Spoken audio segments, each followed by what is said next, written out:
오늘 성경을 공독해 주신 우리 안 집사님 수고하셨고 감사드립니다. 우리가 사는 서구 사회, 특히 북미에서 하는 광고 선전문 중 가장 많이 사용되는 말이 만족시켜 줄 것이다 라는 약속입니다. 당신이 만족할 것을 보증합니다 라는 자신감이 넘치는 확신에 찬 광고도 내세웁니다. 가구를 사거나 집이나 자동차를 구입하는 것, 여행을 하거나 옷을 사거나 전자제품 등을 구입하는 것도 삶의 만족을 위해서입니다. 또 운동경기, 영화감상, 연극이나 음악회의 참석 등 비싼 입장권을 구입하는 것도 문화생활을 즐기기 위한 것뿐만이 아니라 만족을 얻기 위해서입니다. 취미나 오락과 교제에 돈을 쓰는 것도 만족을 위해서입니다. 심지어 자녀의 교육비의 투자나 노후의 안정을 얻기 위한 세이빙이나 보험 투자도 만족을 위해서입니다. 결국 사람이 길을 쓰고 공부를 하고 평생 돈을 벌고 쓰는 것도 만족을 사들이고 있는 행위라고 볼 수 있습니다. 지난주 옥빌 다운타운의 꽃가게에서 일을 하고 있는요, 우리 교회의 젊은 부부의 집을 방문하여 예배를 드린 후에 대화를 나누던 중 목사님, 지난 발렌타인 주간에 깜짝 놀란 일이 있었어요.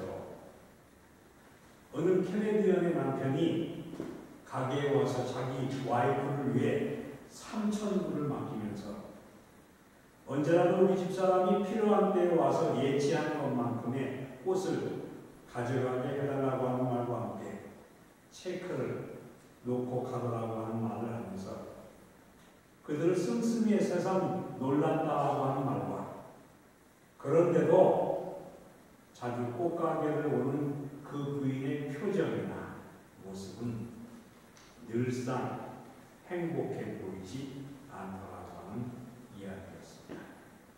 제가 이 설교를 준비하면서 나 저는 좀 뜨끔했어요. 저는 사실 잊어버리거든요. 발렌타인 때도 잊어버려가지고 뭐 아무것도 못했는데 만약에 이게 설교하고 나서 집에 가서 또 좀 구사리를 먹지 않겠나 하는 그런 생각을 하면서 오늘 이 강단에 올라왔습니다.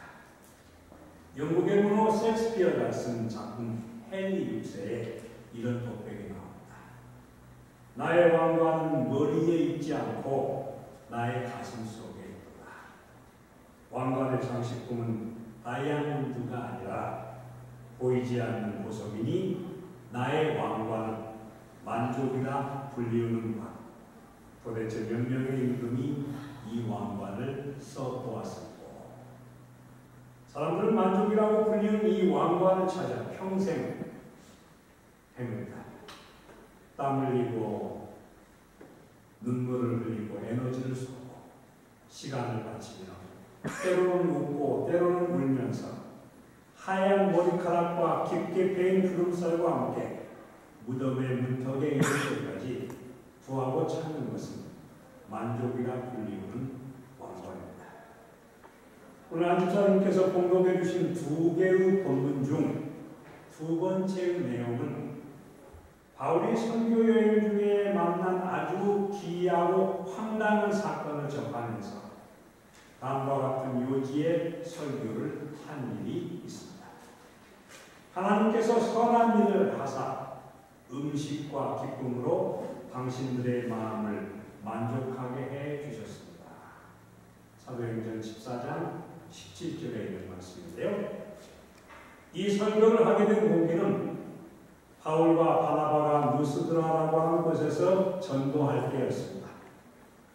바울의 간절한 기도와 막고자 하는 열망으로 가득 차 있던 나면서 안진뱅이가 된 사람이 치유받게 되었는데, 이 놀랍고도 경이로운 일들을 목도한 사람들은 감탄한 나머지 이 바울과 바나바를 그들의 신으로 모셔 제사를 드림으로써 그들의 숭배의 대상으로 삼고자 하였습니다. 풍채가 좁고 외모가 준수한 바나바를 쓰으신, 이 쓰으신이라고 하는 것은 제우스신을 말하고 있어요. 즉 창조의 신으로 모든 복을 내리는 자로 삼고, 바울이 감동적인 설교를 잘하였으므로 험의 신, 즉 웅변과 지혜의 신으로 삼았습니다.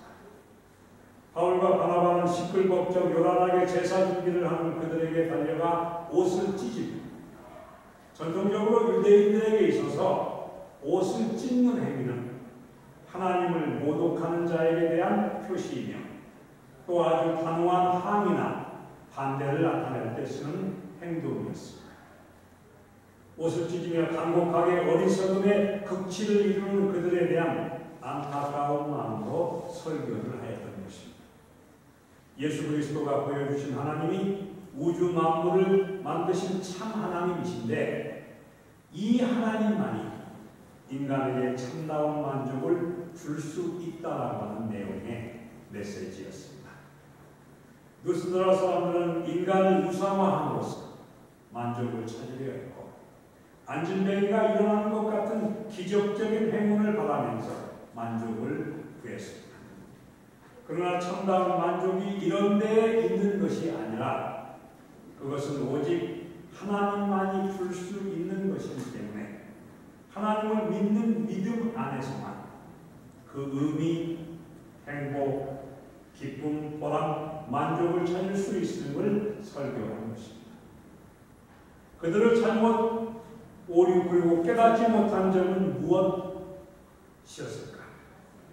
바울의 강론을 통해 우리 모두는 지금 우리들의 삶의 모습을 살펴보는 시간을 가지는 지혜의 시간이 되실 수 있게 됩니다. 저처럼 누스드라 사람들의 잘못된 생각은 만족을 물질적인 만족 혹은 육체적인 만족으로만 이해한 점입니다. 이런 우화가 있는데요. 어떤 임금님이 심한 우울증으로 고생하였는데 그것을 고쳐보려고 별의별 일을 다 해보았지만 별로 효과를 보지 못하고 말았습니다. 그는 더욱 조급해지며 불안하고 답답하기도 하고 좀처럼 마음의 안정을 찾지를 못하였습니다. 화가 난 임금님은 신통하다는 정성학자에게 그 처방을 묻게 되었습니다. 난감한 일을 떠맡은 정성학자는 고심 끝에 그 나라에서 아주 행복하고 만족한 마음을 가진 사람의 외투를 얻어 입으면 나을 것이라고 하는 진언을 했습니다. 이 말을 들은 임금은 옳거니 됐구나 싶어 많은 신하들을 풀어 그 사람을 찾게 했습니다. 그런데 예상과는 달리 그런 사람을 찾기가 쉽지 않았습니다. 1년 만에 겨우 그런 사람 하나를 찾아냈는데요. 그런데 그 사람은 추운 겨울이었는데도 외투가 없는 남자였다고 합니다. 이 우화의 교훈은 만족이라고 하는 것이 비단 물질적인 데서 오지 않음을 가르치고 있습니다.